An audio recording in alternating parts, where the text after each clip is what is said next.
Hello students, आप सभी का स्वागत है न्यू वीडियो में। और इस वीडियो में आज हम करने जा रहे हैं क्लास 10th एडवांस मैथमेटिक्स का चैप्टर नंबर 2। तो पिछले वीडियो में हम लोगों ने एक्सरसाइज 2.3 तक किया था और अभी हम लोग आगे बढ़ेंगे एक्सरसाइज 2.4 की ओर। लेकिन एक्सरसाइज 2.4 करने से पहले जो एक्सरसाइज 2.4 के रिलेटेड टॉपिक्स है वो हमें पूरा करना होगा, उनके बारे में हमें पहले जानना होगा। इसके बाद हम लोग प्रोसीड करेंगे एक्सरसाइज 2.4 की ओर। तो चलिए एट अ ग्लेंस जान लेते हैं कि एक्सरसाइज 2.4 करने के लिए हमें क्या क्या चीज़ों की ज़रूरत पड़ेगी और उनके बारे में अच्छे से हम अपना कॉन्सेप्ट क्लियर करते हैं। तो सबसे पहला टॉपिक जो है एक्सरसाइज 2.4 करने के लिए वो है representation of a complex number in R comma theta form. तो चलिए जानते हैं कि ये चीज़ क्या है। सबसे पहले कंसिडर करते हैं एक कॉम्प्लेक्स नंबर को। जैसे कि आपको पता है कि हम कॉम्प्लेक्स नंबर को z से डिनोट करते हैं। तो z इज इक्वल टू, आपको पता है कि कॉम्प्लेक्स नंबर का फॉर्म कैसा होता है, a प्लस आई बी, या फिर आप कह सकते हो x प्लस आई वाई। यहाँ पर जो x है वो है रियल पार्ट और जो y है वो है इमेजिनरी पार्ट। ओके, पिछले एक्सरसाइज में हम लोगों ने देखा था कि किस तरह से कॉम्प्लेक्स नंबर को एज ए पॉइंट पकड़ के हम लोग क्या कर सकते हैं, ग्राफ में प्लॉट कर सकते हैं, जिस ग्राफ को हम लोग कहते हैं आर्गेंट प्लेन। ठीक है, तो यहाँ से हम क्या करेंगे, जो पॉइंट है कॉम्प्लेक्स नंबर को पॉइंट में कन्वर्ट कर लेंगे और पॉइंट के लिए हमें चाहिए होता है कोऑर्डिनेट। तो इस पॉइंट का कोऑर्डिनेट क्या होगा, x, y। चलिए इस पॉइंट को हम लोग पकड़ लेते हैं p। क्या पकड़ लेते हैं, p। अभी इसको हम लोग क्या करेंगे, एक आर्गेंट प्लेन में प्लॉट करेंगे। तो ये रहा हमारा फर्स्ट क्वाड्रेंट। हमने क्या किया है, बस यहाँ पर फर्स्ट क्वाड्रेंट को कंसीडर किया है, एक्स वाई। सपोज मान लेते हैं कि हमारा जो पॉइंट है वो यहाँ पर है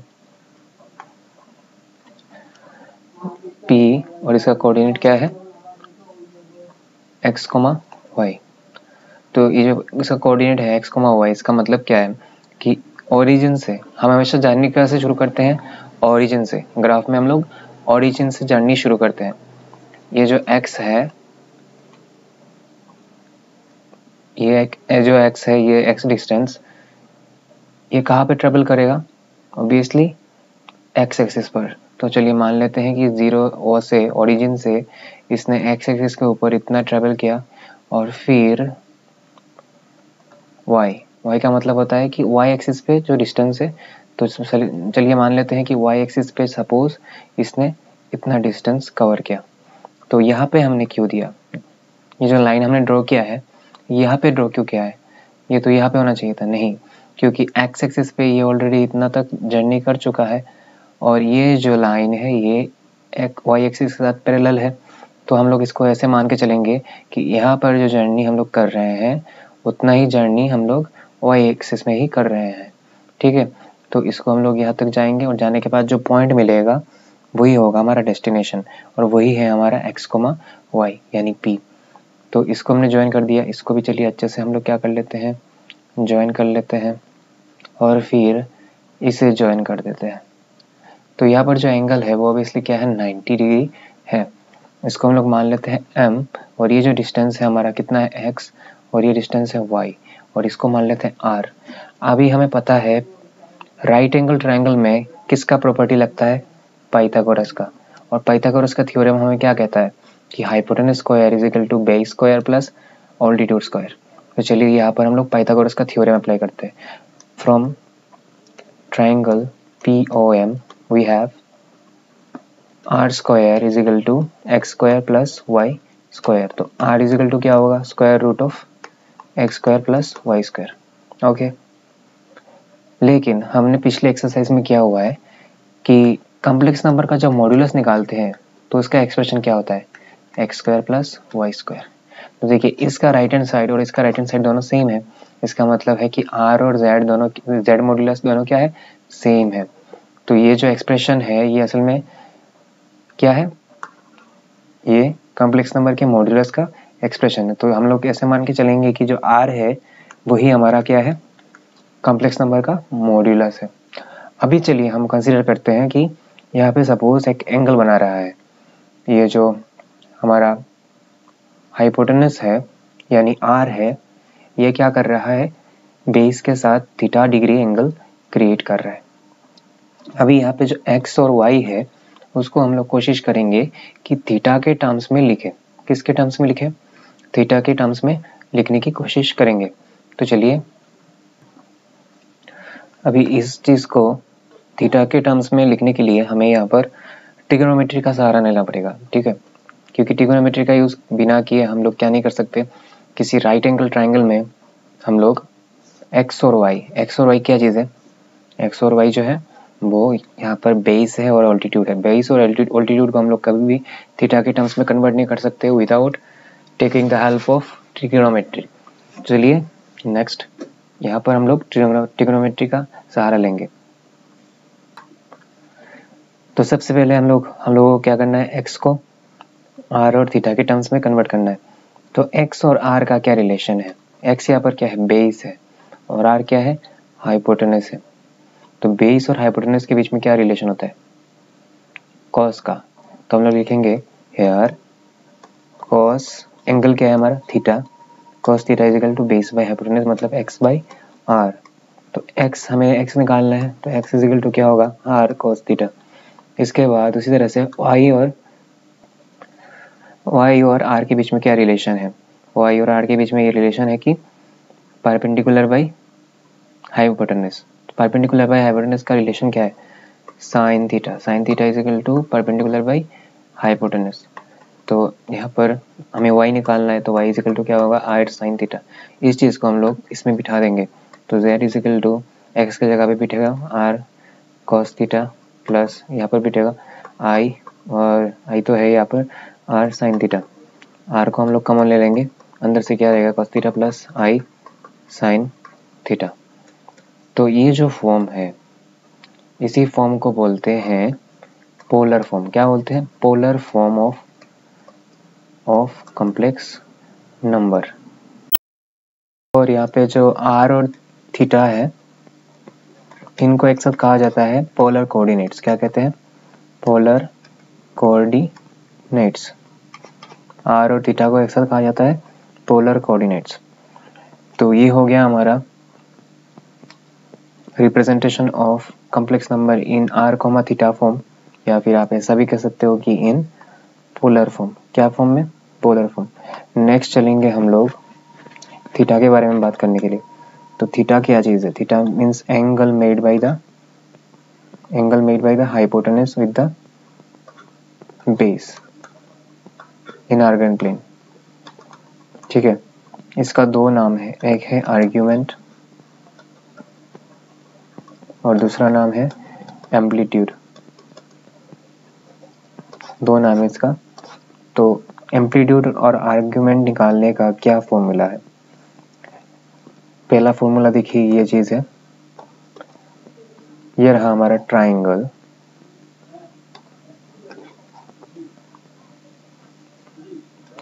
POM, यहाँ पर थीटा है, यहाँ पर आर, यहाँ पर एक्स और यहाँ पर वाई। हमें क्या निकालना है, थीटा निकालना है। तो हम एक काम करेंगे, हमारे पास दो चीज़ें हैं ऑलरेडी, एक है sine theta is equal to y by r और दूसरा है cos theta is equal to x by r. तो एक काम करते हैं, साइन थीटा से कॉस थीटा को डिवाइड कर देते हैं, साइन मतलब इससे इसको डिवाइड कर लेते हैं 2 से 1 को। तो sine theta by cos theta on the left hand side, और यहाँ पर y by r by x by r. तो sine theta by cos theta क्या होता है, टेन थीटा, और यहाँ पर देखिए वाई बाई आर इंटू जब देंगे तो नीचे वाले का क्या हो जाएगा, रेसिप्रोकल हो जाएगा। क्या हो जाएगा, रेसिप्रोकल हो जाएगा। तो वाई बाई आर इंटू ऊपर चला जाएगा आर, नीचे एक्स कैंसिल, तो अल्टीमेटली आंसर क्या आया, वाई बाई एक्स। तो tan theta is equal to y by x. यहाँ पर क्या करेंगे हम लोग, मॉड लगा देंगे और यहाँ पर भी मॉड लगा देंगे। तो ये जो चीज़ है इससे क्या कर सकते हैं हम लोग, आर्ग्यूमेंट को निकाल सकते हैं इस फॉर्मूला से। और इसके अलावा आर्ग्यूमेंट निकालने का और भी बहुत सारा कंडीशंस है, चलिए उनके बारे में भी हम लोग अभी डिस्कस करेंगे। तो चलिए देख लेते हैं किस तरह से हम आर्ग्यूमेंट का वैल्यू या फिर थीटा का वैल्यू निकाल सकते हैं। अगर हमें जो कॉम्प्लेक्स नंबर दिया गया है इसका जो x का और y का वैल्यू है वो अगर 0 से ग्रेटर देन हो, दोनों का ही मतलब दोनों अगर पॉजिटिव हो, ठीक है, 0 से बड़ा होना मतलब पॉजिटिव होना, तो हमारा जो पॉइंट है P जो हमने देखा था यहाँ पर, ये जो पॉइंट है P जिसका कोऑर्डिनेट है x, y, वो कहाँ पे लाई करेगा, वो फर्स्ट क्वाड्रेंट में लाई करेगा। अगर x जो है वो 0 से छोटा है लेकिन y अगर 0 से बड़ा है तब उस केस में सेकंड क्वाड्रेंट में। अगर x 0 से छोटा है और y भी 0 से छोटा है तब थर्ड क्वाड्रेंट में। अगर x 0 से बड़ा है और y 0 से छोटा है तब जाके फोर्थ क्वाड्रेंट में। ठीक है, अभी इसके लिए एक फॉर्मूला भी है। ये तो हमें पता चल गया कि फर्स्ट क्वाड्रेंट में होगा, सेकंड क्वाड्रेंट में होगा, लेकिन थीटा का वैल्यू कैसे निकालेंगे हम? तो फर्स्ट केस के लिए जब हमारा थीटा फर्स्ट क्वाड्रेंट में होगा, सपोज मान लेते हैं कि ये रहा हमारा एंगल, ठीक है, यहाँ पे एंगल है तो हमें थीटा लिखना है ना। ये जो अल्फा है, यहाँ पे आप सोच रहे होंगे कि theta is equal to alpha किस लिए लिखा है। अल्फा का मतलब होता है जो ये एंगल है इसी को हम अल्फा कहते हैं। मानिए कुछ देर के लिए आप भूल जाइए कि यहाँ पर कुछ थीटा लिखा हुआ था। अभी ये जो एंगल रहेगा इसको आप मान लीजिए अल्फा, क्या मान लीजिए, अल्फा मान लीजिए। तो हम लोग लिख देंगे theta is equal to alpha अगर फर्स्ट क्वाड्रेंट में होगा। तो अगर सपोज सेकंड क्वाड्रेंट में हुआ तो सेकंड क्वाड्रेंट में क्या होगा,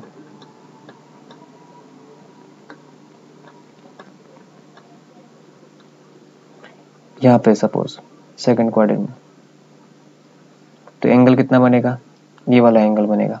चलिए इसको मान लेते हैं अभी अल्फा, तो तब जाके हम लोग लिखेंगे theta is equal to pi minus alpha. Next case में क्या होगा देखिए, अगर सपोज हमारा जो P है वो अगर थर्ड क्वाड्रेंट में रहा तो ये जो एंगल बनेगा इसको हम लोग मान लेंगे अल्फा, और तब थीटा इज इक्वल टू कितना होगा, minus alpha plus theta, minus alpha plus sorry minus pi plus alpha. Okay, ये वाला फॉर्मूला हम लोग यूज करेंगे। और जब फोर्थ क्वाड्रेंट में होगा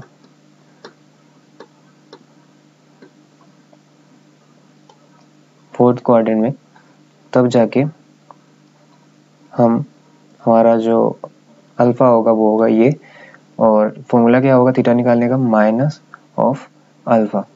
तो ये चीज़ हम लोग किस लिए कर रहे हैं, यहाँ पर पाई से माइनस करने का क्या मतलब किस क्या कारण क्या है, क्योंकि हमें यहाँ पर क्या करना है, हमें यहाँ पर प्रिंसिपल वैल्यू निकालना है। क्या निकालना है, थीटा का प्रिंसिपल वैल्यू। थीटा का बहुत सारा वैल्यू हो सकता है जो कि हमारे कॉम्प्लेक्स नंबर को सेटिस्फाई करेगा, लेकिन हमें थीटा के उन सभी वैल्यूज में से सबसे छोटा वैल्यू निकालना है जो कि प्रिंसिपल वैल्यू है, और इसी के लिए हम लोग यहाँ पर पाई से इसे माइनस कर रहे थे। तो अच्छा, यहाँ तक तो हमारा हो ही चुका है। अभी हमें और थोड़ा सा चीज़ जानना पड़ेगा, वो ये है कि अगर हमारा पॉइंट, हमने अभी तक जो बात किया है वो तो सिर्फ क्वाड्रेंट को लेकर ही बात किया है, यहाँ पर यहाँ पर यहाँ पर यहाँ पर। अगर कभी ऐसा हो गया कि यहाँ पर पॉइंट लाई कर गया तब जाके क्या होगा, तब जाके क्या होगा, हमारा थीटा का वैल्यू कितना होगा। तो देखिए इस कंडीशन में अगर यहाँ पे लाई करता है हमारा पॉइंट, ये जो जगह है इसको कहा जाता है, असल में जो y एक्सिस है इसको कहते हैं इमेजिनरी एक्सिस, और जो हमारा x एक्सिस है इसको कहा जाता है रियल एक्सिस। क्या कहते हैं इसको, रियल एक्सिस कहते हैं। तो देखिए रियल एक्सिस का और इमेजिनरी एक्सिस का दो दो पार्ट होता है, एक है रियल पार्ट और दूसरा है एक है पॉजिटिव पार्ट और दूसरा है नेगेटिव पार्ट। तो ये जो O से लेके Y तक ऊपर वाला जो पार्ट है इमेजिनरी एक्सिस का, यहाँ से लेके यहाँ तक का इसको कहते हैं पॉजिटिव पार्ट, और यहाँ से लेके यहाँ तक का जो है इसको कहते हैं नेगेटिव पार्ट। उसी तरह से इसका यहाँ से लेके यहाँ तक का ये है पॉजिटिव पार्ट, और यहाँ से लेके यहाँ तक का ये है नेगेटिव पार्ट। ओके, इस चीज़ को आपको याद रखना है। नेक्स्ट देखिए, अगर पॉइंट सपोज यहाँ पर है इमेजिनरी एक्सिस के पॉजिटिव पार्ट में, तो आपका थीटा का जो वैल्यू होगा वो होगा π/2। नेक्स्ट केस में अगर सपोज ऐसा मान लीजिए, चलिए हम यहाँ से नहीं, डायरेक्ट यहाँ से शुरू करते हैं। यहाँ से सपोज अगर पॉइंट यहाँ पे हुआ, ये कौन सा पार्ट है, it is the positive part of the real axis, तब जाके आपका थीटा का वैल्यू होगा 0 डिग्री। दूसरा है अगर यहाँ पर हुआ, मतलब the negative part of the real axis, तब जाके आपका थीटा का वैल्यू कितना होगा 180, या फिर आप कह सकते हो पाई। नेक्स्ट अगर आपका थीटा का वैल्यू यहाँ पर हुआ तो यहाँ पर होने से π/2, और अगर यहाँ पे हुआ तो यहाँ पर होने से -π/2। ये चीज़ को आपको याद रखना है, ये चीज़ और ये चीज़ आपको याद रखना है। और आपके लिए पूरा हो गया एक्सरसाइज 2.4। तो चलिए अभी हम लोग बुक में से, बुक के पेज नंबर 79 से कुछ वर्कआउट एग्जांपल्स करके देखते हैं, जिनको करने के बाद हमारा कन्फ्यूजन ऑब्वियसली क्या हो जाएगा, दूर हो जाएगा। चलिए शुरू करते हैं exercise, sorry workout example from the page 79। तो देखिए क्वेश्चन ऐसा है,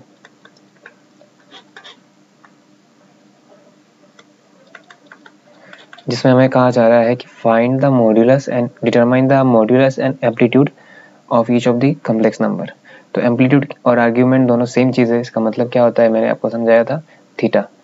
और मॉड्यूलस तो हम लोग ऑलरेडी कर चुके हैं एक्सरसाइज 2.3 में। चलिए शुरू करते हैं।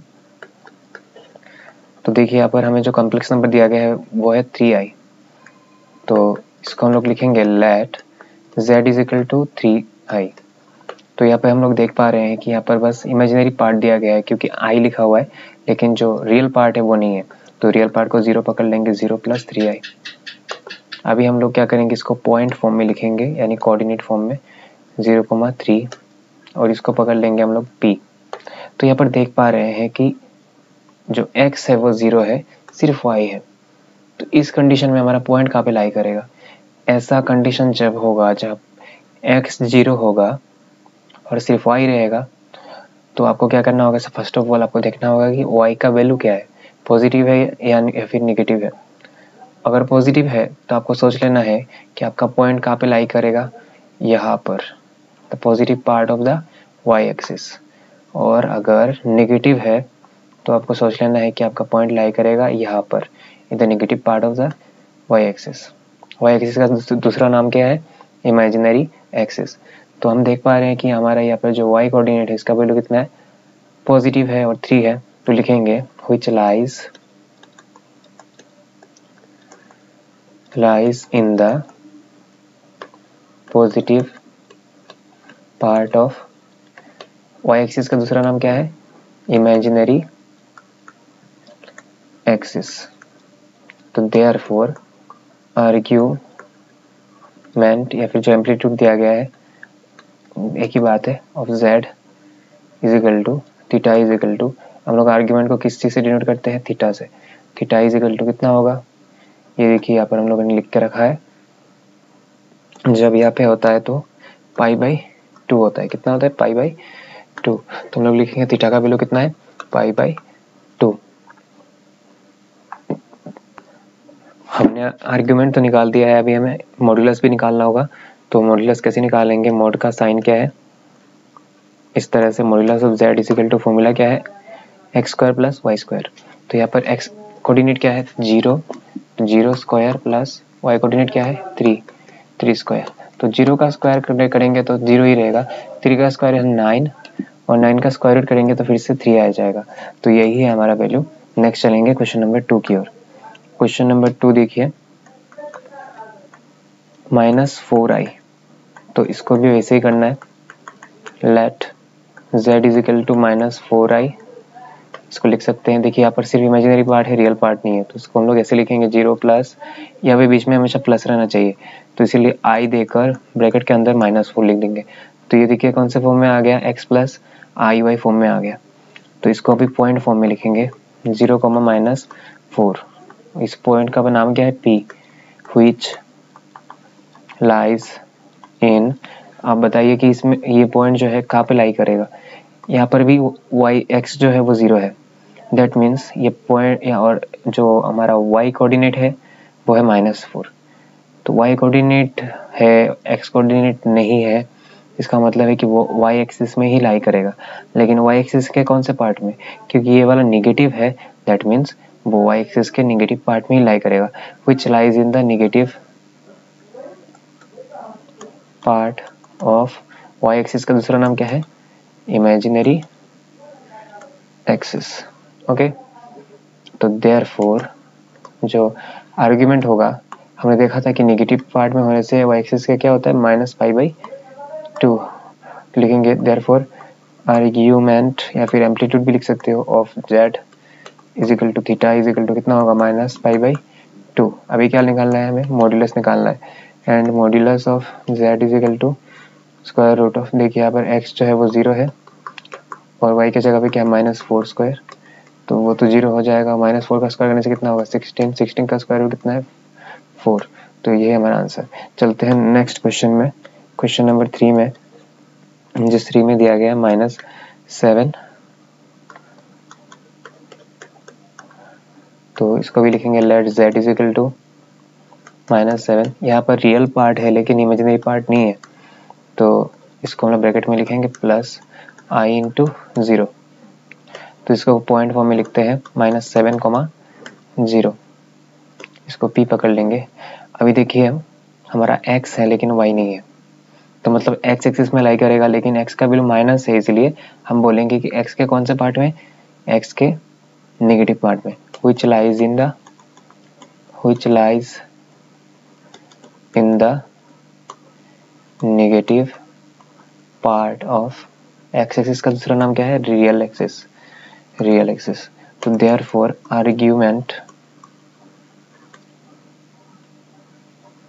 Of z is equal to theta is equal to, अच्छा देख लेते हैं कि x एक्सिस के नेगेटिव पार्ट में होने से क्या होता था, x एक्सिस के नेगेटिव पार्ट में यानी यहाँ पर होने से पाई होता था आर्ग्यूमेंट। तो हमारा आर्ग्यूमेंट क्या होगा, पाई। अभी मॉड्यूलस निकालना है, and modulus of z is equal to square root x का वैल्यू कितना है, -7, तो -7 स्क्वायर प्लस y का वैल्यू कितना है, 0। तो 7 का 0 का तो स्क्वायर 0 ही होगा, और -7 को 2 बार मल्टीप्लाई करेंगे तो 7 से 49, 49 का स्क्वायर रूट कितना है, 7। तो हमारा आंसर कितना है, 7। चलते हैं नेक्स्ट क्वेश्चन की ओर, 4 नंबर क्वेश्चन। यहाँ पर देखिए क्वेश्चन में दिया गया 1 + √3i, लिखेंगे let z is equal to 1 + √3i। तो इसको तो हम लोग बहुत ही आसानी से लिख सकते हैं। यहाँ पर x का वैल्यू है 1 और जो y का वैल्यू है वो है √3, और इसको p पकड़ लेंगे। दोनों ही पॉजिटिव है, दोनों पॉजिटिव होने से कहाँ पे लाई करता है, दोनों पॉजिटिव होने से फर्स्ट क्वाड्रेंट में। देखिए ग्रेटर देन 0 मतलब पॉजिटिव, दोनों पॉजिटिव होने से फर्स्ट क्वाड्रेंट में, which lies in the first quadrant, which lies in the first quadrant। लिख दिया। फर्स्ट क्वाड्रेंट में होने से आर्ग्यूमेंट या फिर एम्पलीट्यूड ऑफ z हम कैसे निकालते हैं, फर्स्ट क्वाड्रेंट में होने से ऐसे नहीं निकाल पाएंगे हम लोग, पहले हमें यहाँ पर अल्फा निकालना होगा। देखिए ये देखिए फॉर्मूला, यहाँ पे क्या निकालना होगा, फर्स्ट ऑफ ऑल अल्फा निकालना होगा। तो हम लोग लिखेंगे therefore tan alpha is equal to, formula क्या है, mod of y by mod of x, हमेशा मॉड्यूलस लगाना है। y का वैल्यू कितना है, √3, और x का वैल्यू कितना है, 1, मॉड से बाहर निकाल देते तो √3/1 मतलब √3। अब ये बताइए कि tan के टेबल में √3 tan के कौन से वैल्यू के लिए मिलता है, tan 60 के लिए। तो √3 की जगह पे हमने क्या लिख दिया, tan 60 लिख दिया। तो देयरफॉर अल्फा इजिकल टू कितना होगा, 60 डिग्री हो जाएगा। अल्फा मिल चुका है, अभी देखते हैं हम लोग। Therefore argument of z is equal to theta is equal to, देखिए फर्स्ट कंडीशन में क्या है, फर्स्ट कंडीशन में यानी जब वो फर्स्ट क्वाड्रेंट में लाई करता है तो थीटा और अल्फा दोनों का वैल्यू क्या है, इक्वल होता है। तो therefore our argument of z is equal to theta is equal to alpha यानी 60 डिग्री। अभी चलते हैं हम लोग नेक्स्ट क्वेश्चन में यानी क्वेश्चन नंबर 5 में। -1 plus √3 i let z is equal to -1 plus √3 i। इसको पॉइंट फॉर्म में लिखेंगे -1, √3। इसको p से डिनोट करेंगे which lies in। देखिए यहाँ पर जो फर्स्ट वाला है x है वो माइनस है और ये वाला पॉजिटिव है। तो देखते हैं जब x माइनस होता है लेकिन y पॉजिटिव होता है तो कौन से क्वाड्रेंट में लाई करता है? सेकंड क्वाड्रेंट में। which lies in second quadrant. तो अभी क्या होगा देखिए, अभी हमें अल्फा का वैल्यू निकालना है तो tan अल्फा से निकालेंगे mod of y by mod of x। mod of y कितना है? √3 का मोड और यहाँ पर -1 का मोड। तो √3 का मोड तो √3 होगा और यहाँ पर -1 का मोड 1 हो जाएगा। मोड का काम ही यही है पॉजिटिव नंबर को नेगेटिव में नेगेटिव नंबर को पॉजिटिव में निकाल देना। तो अल्टीमेटली √3 निकला। तो tan अल्फा, tan के टेबल में कितने कौन से वैल्यू के लिए हमें √3 मिलता है? tan 60 के लिए। तो therefore alpha is equal to कितना हो गया? 60 हो गया। लेकिन ये है सेकंड क्वाड्रेंट में। चलिए सेकंड क्वाड्रेंट में देखते हैं कि आर्ग्यूमेंट का क्या फॉर्मूला है। सेकंड क्वाड्रेंट में होने से आर्ग्यूमेंट का फॉर्मूला है पाई माइनस अल्फा। तो लिखेंगे therefore argument of z is equal to theta is equal to pi minus alpha. Pi minus alpha का वैल्यू कितना निकला? 60। कितना निकला? 60। अच्छा, ये चीज़ आपको थोड़ा अभी देखना पड़ेगा कि 60 जो है 60 को हम लोग लिख पाते हैं पाई बाई 180 को अगर 3 से डिवाइड करते हैं हम लोग 3 6 18, तो 180 को क्या लिखते हैं हम लोग? पाई लिखते हैं और नीचे आ गया 3। तो 60 को हम लोग लिख पाएंगे पाई बाई 3। ठीक है, तो यहाँ पर क्या लिख देंगे? 60 की जगह पर पाई बाई 3। 3 इंटू पाई कितना हो जाएगा? 3 पाई माइनस पाई, नीचे रहेगा 3। 3 पाई से 1 पाई माइनस करने से ट्वाइस पाई बाई 3। तो हमारा आर्ग्यूमेंट कितना हो गया? Twice pi by 3। नेक्स्ट चलते हैं हम लोग क्वेश्चन नंबर 6 में। -1 minus i let z is equal to -1 minus i. इसको थोड़ा ठीक करके लिखते हैं -1 प्लस आई इंटू -1। तो यह हो गया x प्लस आई वाई के फॉर्म में। तो इसको पॉइंट फॉर्म में लिख देते हैं -1, -1 और ये p है which lies in।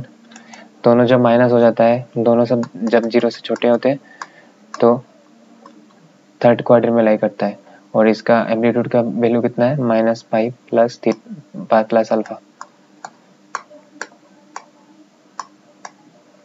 which lies in third quadrant।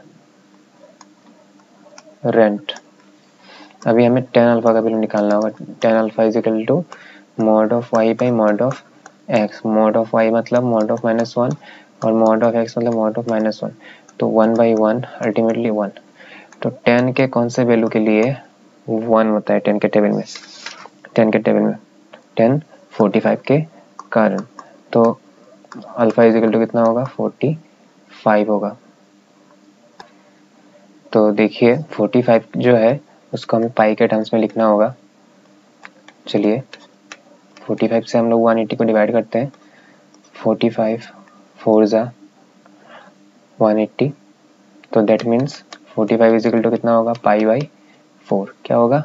Pi by 4। तो इसको हम लोग लिखेंगे पाई बाई 4। नेक्स्ट क्या है देखिए, हमने देखा था कि ये जब थर्ड क्वाड्रेंट होता है तो आर्ग्यूमेंट का फॉर्मूला क्या होता है? Therefore argument of z is equal to theta is equal to -pi plus alpha. -Pi plus alpha का वैल्यू कितना है? पाई बाई 4। एलसीएम ले लेंगे 4 इंटू पाई, 4 पाई आगे माइनस का साइन है, प्लस माइनस 4 पाई से अगर एक पाई को माइनस करेंगे तो 3 पाई रहेगा। तो -3 पाई बाई 4 यही है हमारा आंसर। नेक्स्ट चलते हैं हम क्वेश्चन नंबर 7 में। 7 में दिया गया है 1 माइनस आई, लिखेंगे let z is equal to, अच्छा यहाँ पर हमने इसका मॉड्यूलस नहीं निकाला है तो मॉड्यूलस निकाल देते हैं, इसका मॉड्यूलस निकाल देते हैं। Modulus of z is equal to x square, x का वैल्यू कितना है -1, वाई का भी -1, तो -1 स्क्वायर प्लस -1 स्क्वायर, 1 का स्क्वायर -1 का स्क्वायर करने से 1 ही रहेगा, दोनों ही 1 है, तो आंसर कितना होगा √2। नेक्स्ट चलते हैं हम क्वेश्चन नंबर 7 में, 1 minus i let z is equal to 1 minus i, इसको थोड़ा ठीक करके लिखते हैं 1 plus i into -1, point form में लिखते हैं 1, -1 p which lies in, देखिए ये वाला फोर्थ क्वाड्रेंट में लाई करेगा क्योंकि x पॉजिटिव है y नेगेटिव है, x पॉजिटिव y नेगेटिव होने से फोर्थ क्वाड्रेंट, और इसका जो आर्ग्यूमेंट का एक्सप्रेशन है वो क्या है, theta is equal to minus alpha.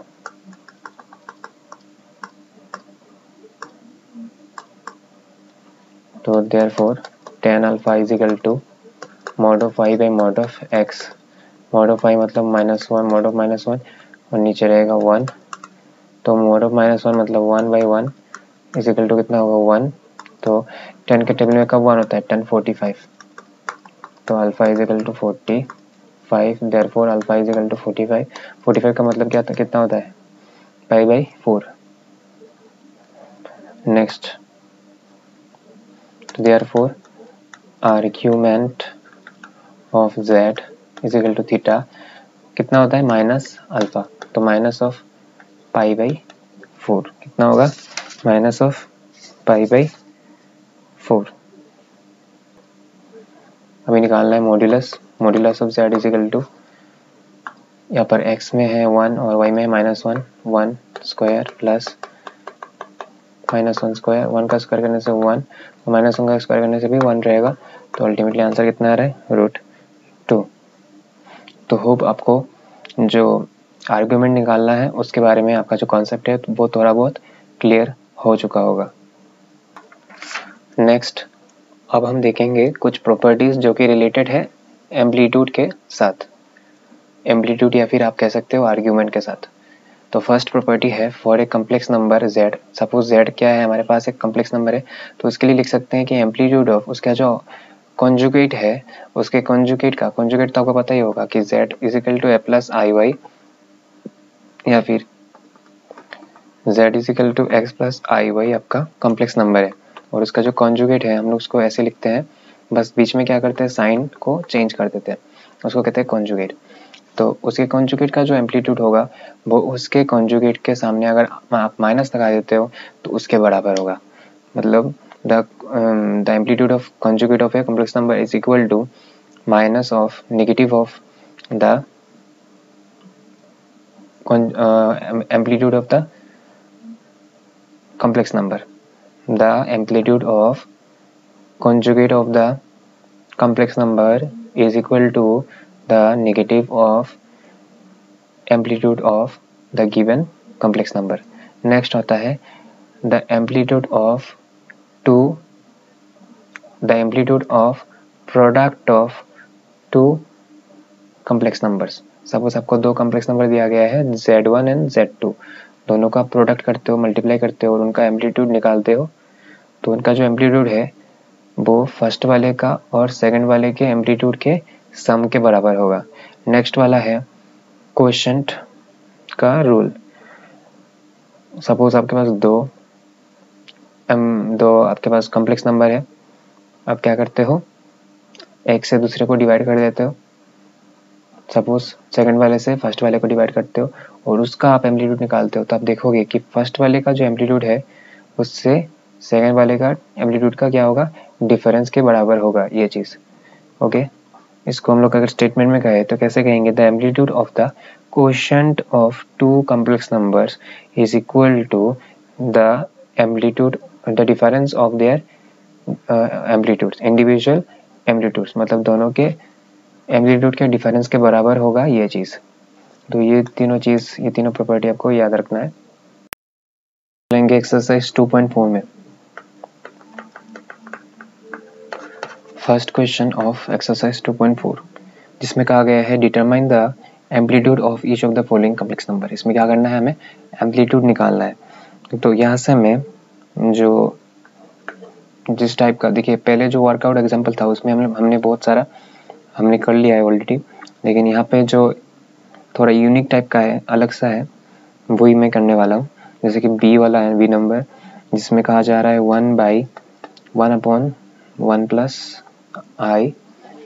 इसको क्या करना है, हमें इसका एम्पलीट्यूड निकालना है। एम्पलीट्यूड कह सकते हो या फिर आर्ग्यूमेंट, दोनों एक ही चीज़ है।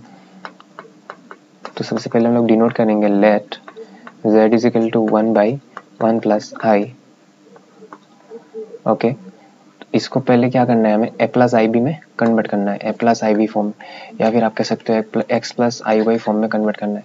तो ऐसा जब रहेगा तो हमें क्या करना है, रेशनलाइज करना है। क्या करना है, रेशनलाइज का मतलब क्या होता है कि जो कॉम्प्लेक्स नंबर दिया गया नीचे डिनोमिनेटर में, उसका जो कॉन्जुगेट है, कॉन्जुगेट क्या होगा, इसका कॉन्जुगेट क्या होगा, बीच का साइन बदल देना है, उससे ऊपर नीचे मल्टीप्लाई करना है। ठीक है, ऊपर नीचे हमने मल्टीप्लाई कर दिया, तो ऊपर 1 से मल्टीप्लाई होने से 1 - i रहेगा, और नीचे क्या होगा, देखिए ये जो a plus b into a minus b formula हो गया, तो a square minus b square, तो 1 - i, 1 का स्क्वायर होगा 1 माइनस i का स्क्वायर, i का स्क्वायर कितना होता है -1, तो 1 - i divided by minus minus plus हो जाएगा, 1 + 1 करने से 2 होगा, कितना होगा 2, 1 - i डिवाइडेड बाई 2, इसको लिखेंगे इस तरह से हाफ माइनस i/2, थोड़ा और टिक करके लिखेंगे half plus i into minus half, इस तरह से। देखिए a प्लस या फिर x plus i y form में ये कन्वर्ट हो चुका है। अब इसको पॉइंट फॉर्म में लिखेंगे, पॉइंट फॉर्म मतलब हाफ कॉमा माइनस हाफ, इसको p से डिनोट करेंगे, which lies, देखिए x जो है वो हमारा 0 से बड़ा है, लेकिन y जो है वो 0 से छोटा है। तो ऐसे केस में क्या होता है, जब x हमारा 0 से ग्रेटर देन, लेकिन जो y है वो अगर 0 से छोटा होता है यानी नेगेटिव होता है, तो ये लाई करता है फोर्थ क्वाड्रेंट में, which lies in fourth quadrant. पहले हमें क्या करना होगा, tan अल्फा निकालना होगा, therefore tan alpha is equal to mod of y by mod of x। mod of y का वैल्यू कितना होगा, mod ऑफ माइनस हाफ, नीचे होगा हाफ, तो ये हाफ हो जाएगा और नीचे भी हाफ, दोनों कैंसिल आउट, कितना होगा 1। tan के टेबल में 1 कब होता है, फॉर 10 45, तो अल्फा इज इक्वल टू कितना होगा 45। 45 का मतलब क्या है, π/4। तो अभी हमें क्या करना होगा, आर्ग्यूमेंट निकालना होगा, देयरफॉर आर्ग्यूमेंट या फिर एम्पलीट्यूड भी कह सकते हो, amplitude of z is equal to theta is equal to, formula क्या है, जब फोर्थ क्वाड्रेंट में होता है तो माइनस ऑफ अल्फा, तो माइनस ऑफ 1 π/4, तो हमारा आंसर क्या होगा माइनस ऑफ π/4। नेक्स्ट करेंगे हम लोग f नंबर। f नंबर पे क्वेश्चन दिया गया है -2 + 2i इंटू 1 - i। तो पहले लिखेंगे let z is equal to -2 + 2i into 1 - i। पहले -2 से, क्योंकि हमारा एम क्या है, इसको x प्लस आई बी के फॉर्म में कन्वर्ट करना, तो -2 से पहले मल्टीप्लाई करेंगे, -2 इंटू 1 - i प्लस फिर 2i से करेंगे 2i into 1 - i, -2 into 1 -2 minus minus plus 2 into i 2i plus 2i into 1 2i minus 2i square. तो 2i प्लस करने से कितना हो जाएगा 4i हो जाएगा, आई स्क्वायर का वैल्यू कितना है -1 -2 plus 4i minus minus plus 2। ठीक है, तो +2 - 2 कैंसिल, कितना बचा 4i। तो ये तो बस इमेजिनरी पार्ट है, उसको हम लोग, हमारा रियल पार्ट क्या है, यहाँ पर रियल पार्ट 0 है, रियल पार्ट नहीं है तो रियल पार्ट 0 है, हो गया। तो ये है हमारा कॉम्प्लेक्स नंबर, तो इसको पॉइंट फॉर्म में लिखते हैं 0,4 which, अच्छा इसको p से डिनोट कर लेते हैं और लिखते हैं which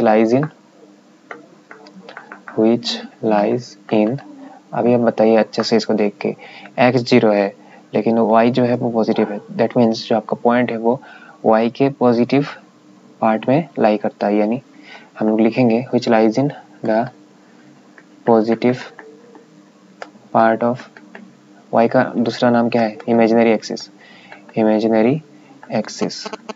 तो देयरफॉर जो आपका एम्पलीट्यूड है, amplitude of z is equal to theta is equal to कितना होगा, अगर पॉजिटिव पार्ट में हो y एक्सिस के तो होता है π/2। नेक्स्ट चलते हैं हम लोग क्वेश्चन नंबर जी में। 1 + 2i upon 1 - 3i let z is equal to 1 + 2i upon 1 - 3i। इसमें भी क्या करना पड़ेगा, हमें रेशनलाइजेशन करना पड़ेगा और करके उसको x + i/y फॉर्म में कन्वर्ट करना पड़ेगा। तो हम लोग रेशनलाइजेशन कैसे करते हैं, जो नीचे वाला है उसका कॉन्जुगेट से ऊपर नीचे मल्टीप्लाई करके, तो इसका कॉन्जुगेट क्या है, इस बीच में साइनस माइनस है ना, तो इसको हम लोग क्या लिखेंगे 1 + 3i और 1 + 3i। इसका कॉन्जुगेट क्या है 1 + 3i से हम लोग क्या कर रहे हैं, ऊपर नीचे मल्टीप्लाई कर रहे हैं। तो पहले क्या करना पड़ेगा, 1 से इसको मल्टीप्लाई करना पड़ेगा और फिर +2i से मल्टीप्लाई करना होगा। और नीचे क्या होगा देखिए, a - b × a + b मतलब a² - b²। तो अभी हम 1 से मल्टीप्लाई करते हैं, 1 × 1 = 1, 1 × 3i 3i रहेगा, प्लस 2i × 1 2i प्लस 3 × 2 = 6 और i × i क्या हो जाएगा, i² हो जाएगा। 1 का स्क्वायर कितना है 1, माइनस 3 का स्क्वायर करने से 3 × 9 और i का स्क्वायर करने से i²। तो यहाँ पर है 1, 3i और 2i प्लस करने से हो जाएगा 5i प्लस 6 × i² का वैल्यू कितना है -1।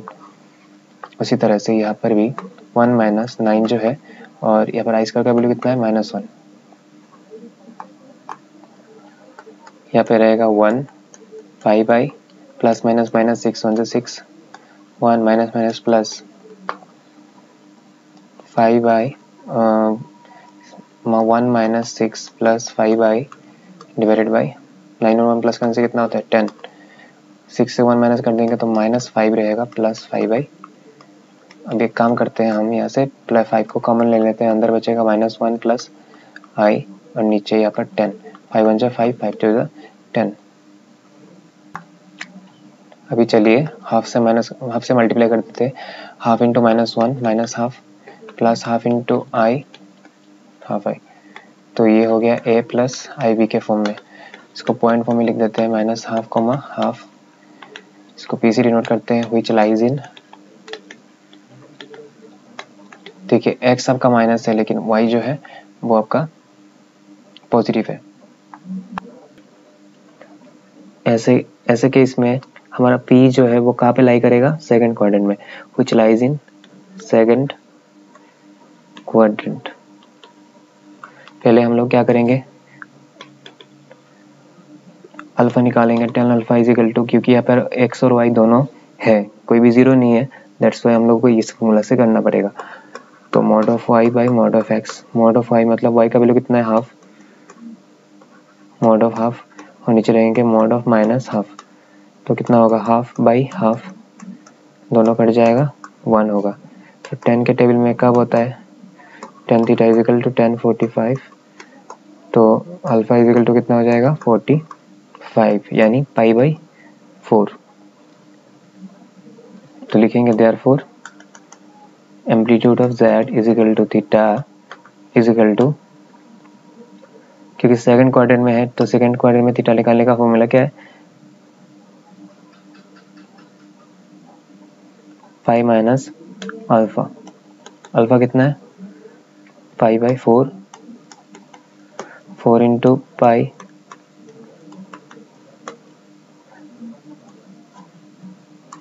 3π/4। तो ये हो जाएगा हमारा answer. Question number g, 2 + i upon 3 - i whole square. Let z is equal to 2 + i upon 3 - i whole square. Whole square को हम लोग क्या करेंगे, अंदर ही रहने देंगे, बाहर ही रहने देंगे। पहले अंदर का काम कर लेंगे।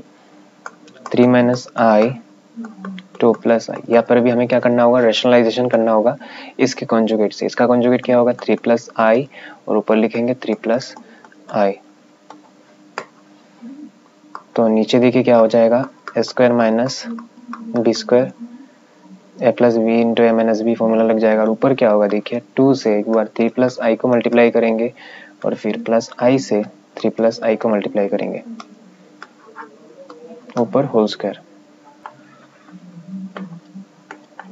2 3 is 6, 2 into i twice i plus 3 into i 3i plus i into i square. नीचे क्या होगा, 3 is 9 और i स्क्वायर।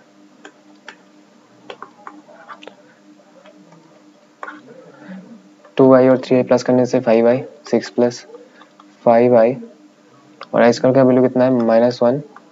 नीचे भी सेम है, i स्क्वायर का वैल्यू कितना होगा, -1 minus minus plus 1।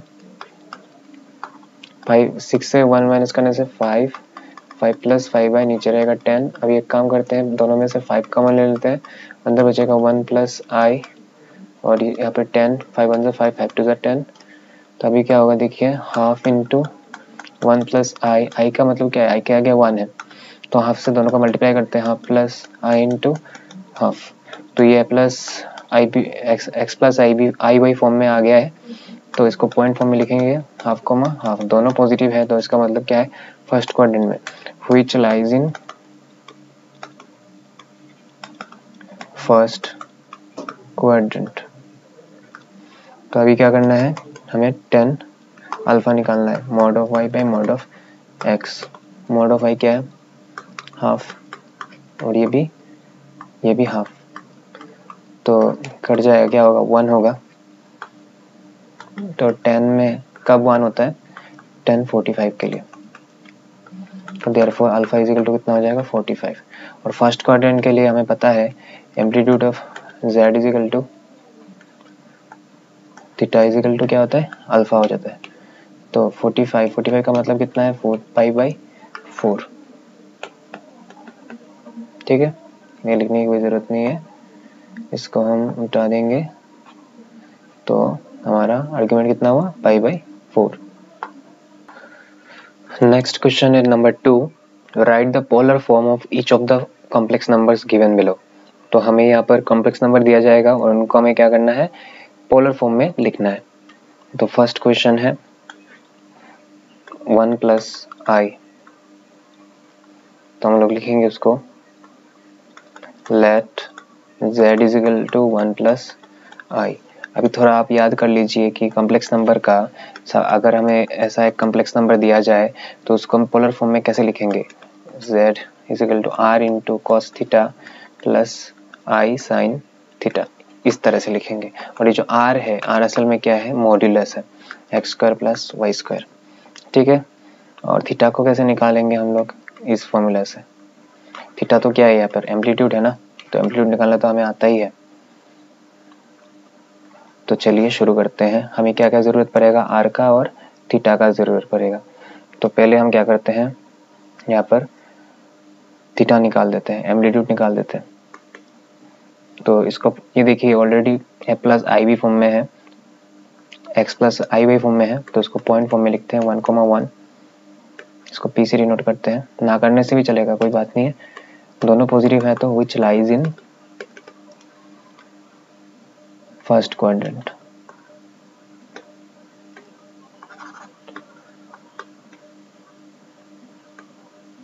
First quadrant में होने से अभी 10 अल्फा निकालेंगे, mod of y by mod of x. Mod of y कितना है, 1 और 1 दोनों 1 है, तो आंसर कितना होगा, ऑब्वियसली 1 होगा। और 10 के टेबल में कब 1 होता है, 10 अल्फा इज इक्वल टू 10 45 होने से, तो अल्फा इज इक्वल टू क्या हो जाएगा, 45 यानी पाई बाई 4। जबकि फर्स्ट क्वाड्रेंट में है, तो therefore amplitude is equal to amplitude of z is equal to theta is equal to क्या हो जाएगा, अल्फा हो जाएगा। हमें पता है जब फर्स्ट क्वाड्रेंट में होता है तो थीटा और अल्फा दोनों बराबर हो जाते हैं, तो पाई बाई 4। अभी निकालते हैं r का मतलब है x square plus y square, तो x भी यहाँ पर 1 है और y भी 1 ही है, दोनों का स्क्वायर करेंगे तो 1 + 1 मतलब √2।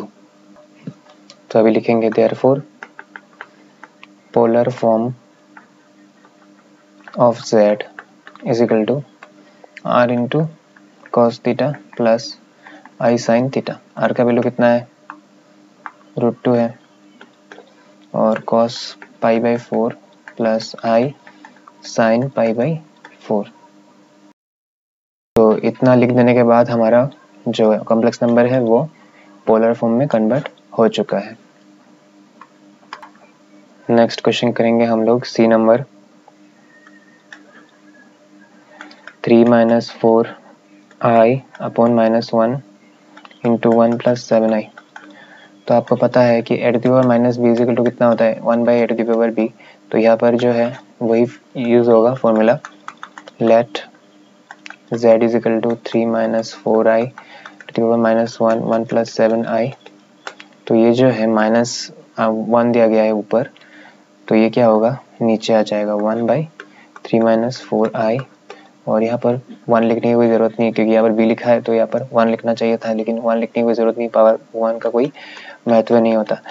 तो अभी 1 + 7i ऊपर रहेगा, इसके साथ इसका मल्टीप्लाई करके, और नीचे रहेगा 3 - 4i। सबसे पहले हमें क्या करना है, इसको x + i फॉर्म में कन्वर्ट करना है। कैसे करना है, रेशनलाइजेशन करते हुए, इसके कॉन्जुगेट से ऊपर नीचे मल्टीप्लाई करते हुए। तो अब क्या होगा, 1 से एक बार हम लोग इसको मल्टीप्लाई करेंगे, 1 × 3 + 4i, और फिर 7i से करेंगे मल्टीप्लाई, 3 + 4i, और नीचे क्या होगा, a - b × a + b मतलब a² - b²। तो 1 से मल्टीप्लाई करेंगे तो 3 + 4i रहेगा, plus 3 × 7 = 21i, plus 4 × 7 = 28i × i² 3 × 9 -4 4 = 16 i²। 21 और 4 प्लस करने से 25 हो जाएगा, 25i। i² का वैल्यू कितना है, -1, 28 × -1 करने से -28, नीचे है 9, और i² का वैल्यू कितना है, -1 माइनस प्लस 16, 28 से 3 माइनस करेंगे। अच्छा, इसको थोड़ा अरेंज करके लिख लेते हैं, 16 और 9 प्लस करने से हमारा आंसर आता है 25। तो 28 से अगर 3 माइनस करेंगे तो 25, वो बड़े वाले का साइन माइनस है तो माइनस, प्लस 25i, नीचे 25। अभी क्या करते हैं, ऊपर से 25 कॉमन लेते हैं तो अंदर बचेगा -1 प्लस i, और नीचे 25 है, दोनों कैंसिल। तो क्या हुआ अल्टीमेटली -1, इसको ब्रैकेट में डालेंगे, प्लस i के साथ क्या है, 1 है, तो ये x + i फॉर्म में कन्वर्ट हो चुका है। इसको पॉइंट फॉर्म में लिख देंगे, -1, 1 p से डिनोट करेंगे, विच लाइज इन, अगर x हो गया माइनस और हमारा जो y है वो अगर हो गया पॉजिटिव, तो ये लाई करता है सेकंड क्वाड्रेंट में, in second, which lies in second quadrant. तो अभी क्या निकालना है हमें first of all tan alpha निकालना है, mod of y by mod of x। तो mod ऑफ y कितना है, 1, mod ऑफ x कितना है, -1, तो 1/1 मतलब 1। तो 10 के टेबल में कब 1 होता है, 10 45, तो therefore alpha is equal to 45 माने π/4, ठीक है। तो therefore amplitude of z is equal to theta. जब सेकंड क्वाड्रेंट में होता है तो हमने एम्पलीट्यूड कैसे निकालते हैं, पाई माइनस अल्फा करके। पाई माइनस अल्फा का वैल्यू कितना है, π/4, 4 इंटू अल्फा माइनस पाई कितना होगा, 3π/4, कितना होगा, 3π/4।